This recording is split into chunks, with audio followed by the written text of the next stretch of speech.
Hotel marketers generally are in a state of overwhelm. There are so many activities to do, and the state of overwhelm isn't really an occasional thing, it's almost every day. And the question I think that's on their mind is, what do I work on today? What is the highest value activity? And sometimes we just get caught up in the to-do list. I know, guilty of it too, that we get caught up in the to-do list and we don't actually prioritize the highest yielding activities. That is, the activities that are going to get us the most results. And sometimes it's because pressure is high and demands pile up, and somehow the marketing team is expected to do everything: social media, emails, web updates, campaigns, ads, PR, partnerships, promotions, and so on. And the list feels endless. But a lot of these activities aren't moving the needle as much as others. And so when we get to, when we sit down to do our work as hotel marketers and look at what do I need to work on today, I'm going to share with you some data that I found, and I think it will be really insightful. Okay, so here we see a prioritization framework, and this was shared at a webinar I was on with NP Digital. And it basically analyzes channel effectiveness versus executional difficulty.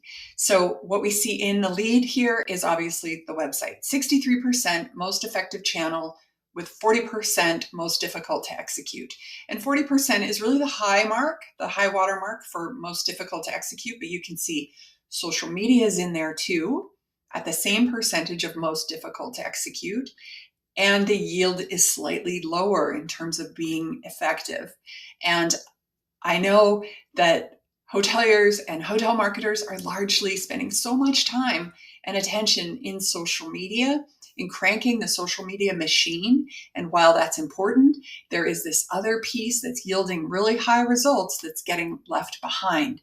And so I just thought I would share this data as a point to also say, email's in there too, 36% difficulty to execute with, a higher yield as well. And then following is organic search, SEO efforts, paid, and mobile and display ads. So all this to say, I talk a lot about paying attention to your website, making sure that that is tip top and that you're considering the user experience. You've optimized for user experience and you've optimized for conversion rates. So if you're not spending time in your website today, maybe I can challenge you to do that and take your foot off the gas pedal for a minute on the social media and get those things in check on your website.